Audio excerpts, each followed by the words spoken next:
Hi, welcome to Super089's MMORPG Game and Opinions page.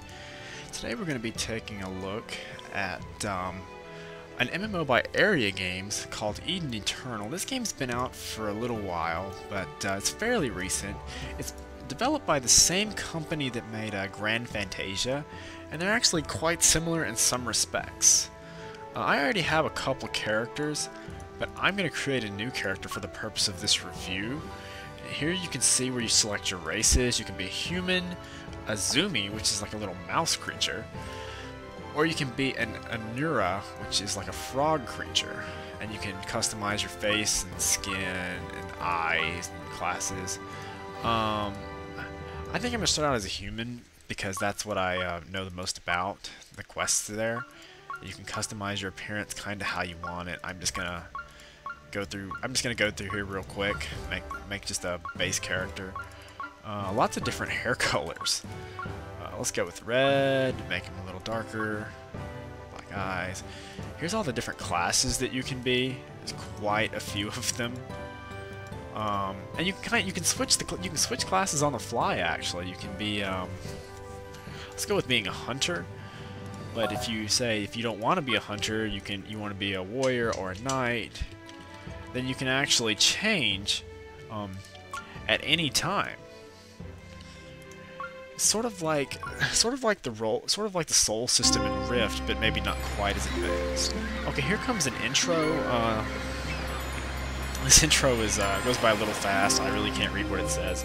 It's okay. Let's skip that. And the loading screen is very nice. If there's anything I've learned about a lot of these free-to-play MMOs, you can judge the quality by looking at the loading screen. Here you go. First thing you can tell, the game is very much anime inspired. It has sort of a precious. The characters kind of look straight out of a Precious Moments cartoon or illustration, and that may turn off a lot more serious gamers that prefer more realistic games.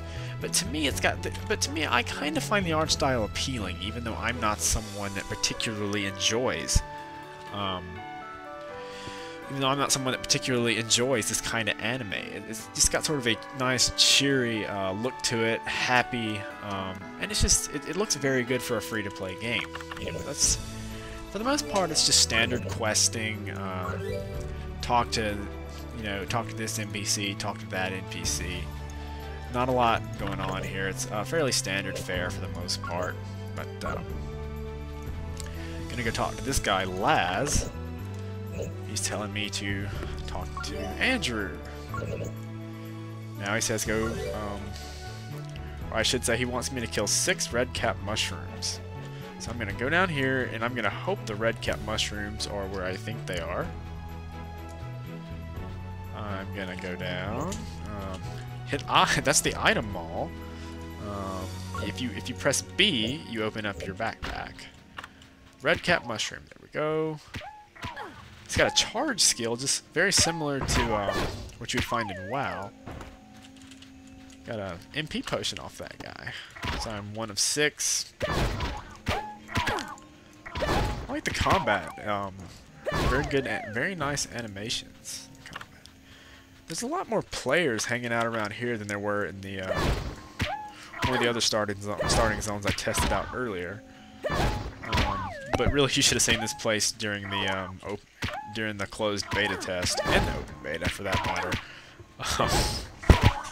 An insane amount of people. But since this game has been out for a while, naturally, there's really not as many people starting out. I don't really know how the game is past the newbie area. I haven't really played this game that long. It's not a game that I particularly play outside of review purposes, simply because I don't have a lot of time for MMOs as much as I would like, and when I do play MMOs, I tend to play more pay-to-play oriented games. But I'm always looking at free-to-play games, testing them out and just giving them a shot. I find them appealing in some ways. Either way, I just killed 6 red cap mushrooms. Now I'm going to go back and talk to this NPC here, but before I do that, I notice that I've leveled up. And it gives me a little notification right here that I can left-click on, and it brings up my class window. And there's all kinds of different things here, and it's kind of confusing in a way. I mean, here's Here's the class roster in this tab here, or I can switch classes after a certain level. I have to be a certain level to reach certain classes. But as for my current class, I have all these different skills I can invest points in. But as for now, the only thing it seems like I can put points in is my Deep Impact skill. So I'm going to do that. I'm going to upgrade that skill. It's level 2. Now I'm going to go talk to this NPC. He's giving me a bag and tells me to defeat cave mushrooms. Go northeast of the village, he says. See, if I hadn't read that quest text, I probably would have gone straight south and would have gotten lost. But it says go northeast, so I'm assuming he means over there by that cave, or in the cave, possibly. But let's see what we're doing here. Again, I think the graphics in this game are quite nice. I kind of get maybe kind of reminds me of perhaps like a Dragon Quest stylized appearance, or maybe like an old school Final Fantasy. Either way, I mean, while it's definitely anime inspired, and childish looking in a sense, it has sort of an old school appeal, like an old school RPG appeal to it that just really resonates with me for some reason. And it's just, like I said before, it's very colorful and just fun to look at.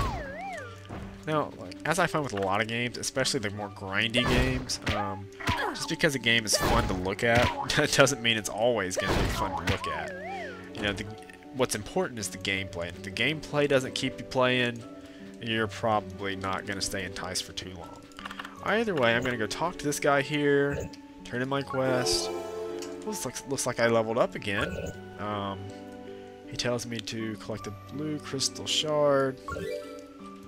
I think I'm supposed to attack that boss mob that's over there in the back of the cave, but I have to equip a certain weapon to do it. I have to equip that hammer. But before I do that, I'm going to upgrade my character. And it looks like I have another skill I can learn. This says Destroyer. Inflicts +8 damage every 2 seconds for 12 seconds. Also reduces the target's EVA, I think that means evasion, by -5 points, stacks up to 3 times. I think that's a worthy skill to put points in. I'm going to upgrade Deep Impact, and I'm going to get the Destroyer skill. Alright, let's fix my hotbar. Here we go. Gonna beat this guy. Alright, now this guy definitely looks like a bad guy from maybe one of the Dragon Quest games. Oh, there's the comic book style damage indicator. This guy has a lot of hit points. I feel like I'm barely doing any damage to him. But there he goes. Does he drop anything? Blue crystal shard. All I got was the quest update from that guy. What a shame. Okay, I'm gonna go turn the quest in to this guy. I can wear greaves or boots. I'm gonna pick the heavy armor option. Oh, and this game apparently has achievements. That's always nice. Okay, and I have new equipment, but apparently it doesn't look that much different from the old equipment. Here's some achievements and stories.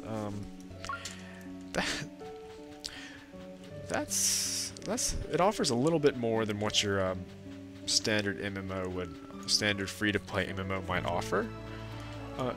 And directly, kind of what I compare this game to, in a sense, is I'm trying to think of the name of this game. I can't think of it right away.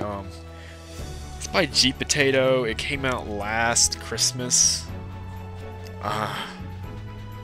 Maybe I'll have to add it in the annotation because I cannot remember the name of this game, and it's really bothering me. This game actually has an auto-pathing feature that you can use to auto-path to your quest update, similar to a lot of free-to-play MMOs. And this is one feature that I'm kind of on the fence about. On one hand, it's definitely handy because you don't have to keep manually running from place to place. But on the other hand, it kind of really drives home the fact, or it really drives home how repetitious a lot of MMOs are. Alright, collect gem appraisal tool from Sharphorn Yak, it says. There they are, right there. So I guess they're finding free-to-play MMOs, but I don't know if I'd want to see them in pay-to-play games. Gonna defeat these guys, and there's one right there already. Oh, that's all I had to have was one. Okay. Let me go back and talk to this NPC. Maybe I'll level up again after I complete the quest. And as I should say, there's actually more. There's like a character level and a class level. I'm a level 1 warrior, but I'm actually, my character itself is level 3. And I get to select reward, warrior gauntlets. I'm gonna put them on. Doesn't change my appearance at all. Living Mind survey report to Andrew. Now I'm gonna go back and talk to Andrew here. I'm running back. I'm manually running back this time. I'm not using the auto pathing feature. I'm just kind of gonna pan the camera around and take a look. And of course, as we've noticed, the game does have day and night cycles, which is always a plus. I like games with day and night cycles. It's just one of those little things that makes the game feel more like a cohesive world than you know, just a game. And you know, like I said in a video before, I'm not an immersion nut. I don't have to have games that simulate a real world, but I like my persistent worlds to be worlds. I like them to have day and night cycles and towns, and I like to be able to freely explore. If I can't do that, it's kind of a negative to me, but it's not the end of the world. Either way, I'm going to select my quest reward, and I leveled up again. Oh, look at me. Okay, and oh, apparently if I do this quest, if I report to such and such, I get a pet as a reward. I leveled up again. I'm gonna increase my skills. I got a title. And titles in this game apparently have stat bonuses. If I equip this title here, I get increased. My agility increases by 5 points. Okay, so I'm gonna pick up this other quest. And it's basically a repeatable quest where I go and defeat Red Cap Mushroom Skin and Sharphorn Yak. Well, I suppose this time is just as good as any to end my first look video for Eden Eternal. There will be more of these kind of videos in the future. I just kind of wanted to get one up really quick on a game that I already had on my hard drive and something that I've already had a little bit of experience with. I played this during the summer. Anyway, I hope you've enjoyed it, and if you want to check out Eden Eternal, be my guest. It's a pretty good game. You could definitely do far worse when trying to find a decent free-to-play MMO out there, but I just don't think it sets itself apart enough from the pack to really be the game that I would recommend you play.